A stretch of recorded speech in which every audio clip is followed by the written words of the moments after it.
Oi, meu nome é Clara. Gostaria de te fazer uma pergunta. Você já ouviu a história da lebre da tartaruga? A lenda erra em focar apenas na lentidão. A tartaruga é, na verdade, um dos animais mais bem-sucedidos da evolução. Elas vivem aqui na Terra há mais de 200 milhões de anos. Mas me diz uma coisa. Você sabe por que as tartarugas têm um casco? E mais importante, como esse casco evoluiu? Oi, eu me chamo Sofia. Eu sou o Rafael. E eu sou o William, e hoje a gente vai te explicar.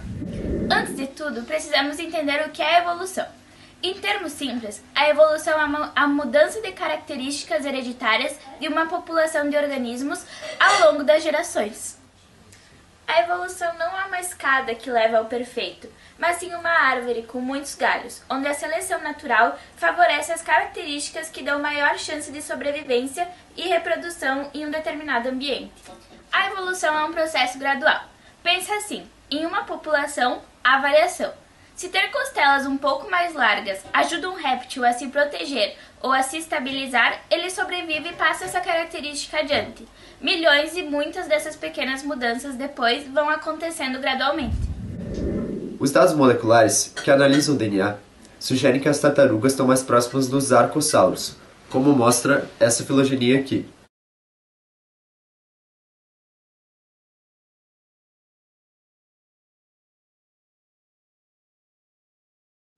Ou seja, elas seriam irmãs dos crocodilianos e das aves. O grupo das tartarugas, formalmente chamadas de testudines, é um dos grupos mais antigos de répteis, com mais de 220 milhões de anos. Mas, apesar de sua antiguidade, a sua diversidade é mais baixa se comparada com a de outros grupos. E esse casco, sua característica mais marcante, não surgiu de repente. Ele é o resultado de um processo evolutivo gradual, que demorou dezenas de milhões de anos. Por muito tempo, cientistas achavam que o casco tinha surgido pela fusão das costelas com as osteodermas, que são as placas ósseas da pele, como as que encontramos em crocodilos. Mas estudos de embriologia e novos fósseis rejeitaram essa ideia. A pesquisa com embriões, como a da tartaruga de casco mole chinesa, mostrou que as placas ósseas que formam o casco, as placas costais e neurais, se desenvolvem exclusivamente a partir do periósteo das costelas e vértebras. Elas não vêm da derme, onde as osteodermas se formariam. Isso significa que o casco é primariamente uma modificação extrema do esqueleto interno, o endoesqueleto.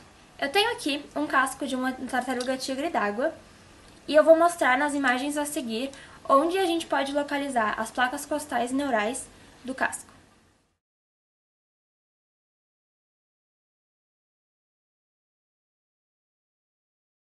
Já o plastrão é a parte ventral, a inferior do casco das tartarugas.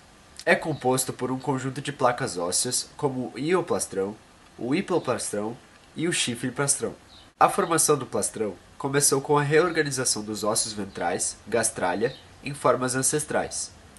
A formação completa do plastrão é anterior à formação da carapaça dorsal completa.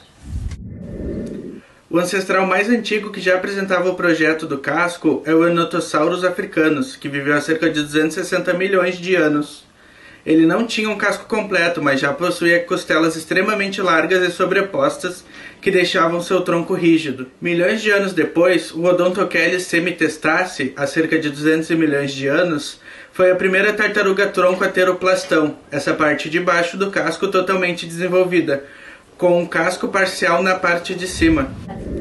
O mais fascinante é que o casco não evolui sozinho. Ele coevoluiu com a respiração das tartarugas. Pense bem, se as costelas se fundem para formar uma caixa rígida, como elas podem se mover para você respirar? O Enotossauro já nos dá a chave. Ele não só tinha as costelas largas, como também já mostrava a perda dos músculos intercostais. Isso prova que ele não respirava mais como outros répteis que usavam o movimento das costelas. Ele já respirava usando músculos abdominais, que comprimem e expandem a cavidade corporal. Essa mudança na respiração foi o passo decisivo.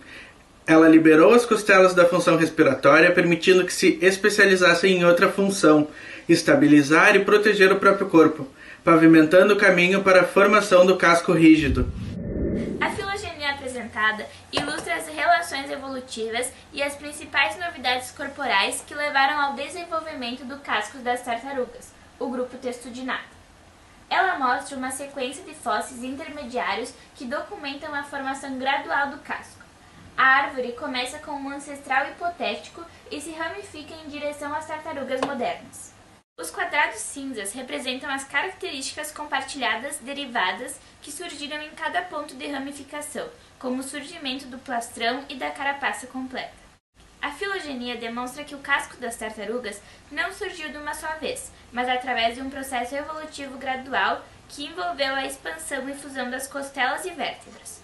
A modificação da respiração, permitida pelas costelas expandidas, e o desenvolvimento do plastrão precederam a formação da carapaça completa. Em resumo, o casco da tartaruga não é uma armadura dérmica, ou seja, de pele, que se fundiu com o esqueleto. Ela é uma modificação radical do esqueleto axial. As costelas e as vértebras se expandiram e se fundiram para formar uma proteção única no mundo dos vertebrados. E essa estrutura não é só uma defesa contra predadores. Um estudo revelou que a diversificação das tartarugas teve um surto notável durante uma era de resfriamento global intenso. A disponibilidade de novos hábitats nas margens costeiras, que se formaram com a queda do nível do mar, foi um motor crucial para a evolução de novas espécies. O casco, portanto, não é apenas um escudo protetor, mas é o resultado de uma história complexa de coevolução entre esqueleto e sistema respiratório, e é uma peça-chave na sobrevivência das tartarugas através de grandes mudanças geológicas e climáticas. A lição da evolução é que uma característica que parece simples é, na verdade, o clímax de milhões de anos de pequenas adaptações. A tartaruga é lenta, mas seu design evolutivo a tornou uma sobrevivente. Esperamos que vocês tenham gostado de aprender um pouco sobre a história evolutiva desse réptil incrível. E se tiver alguma dúvida, se restar alguma pergunta, nos contatem que a gente se disponibiliza a ajudar vocês. Tchau! Tchau! Como conteúdo adicional e para evidenciar que as tartarugas são répteis incríveis, vamos mostrar um pouco de um crânio de uma tartaruga verde, que é uma das maiores espécies de tartarugas marinhas e é encontrada em águas tropicais e subtropicais ao redor do mundo. O crânio da tartaruga é uma estrutura única adaptada para sua vida e alimentação. Observe as grandes órbitas oculares e a abertura nasal. Nas tartarugas, o formato do bico e dos ossos que o sustentam, como o pré-maxilar e o maxilar, são essenciais para identificar sua dieta, já que elas não possuem dentes. Já a casca superior, ou teto do crânio, revela as suturas, as linhas onde os ossos se fundiram. Essas suturas dão rigidez e força, protegendo o cérebro. Aquele pequeno prolongamento na parte de trás é um ponto de fixação muscular ou parte do osso parietal e supraoccipital.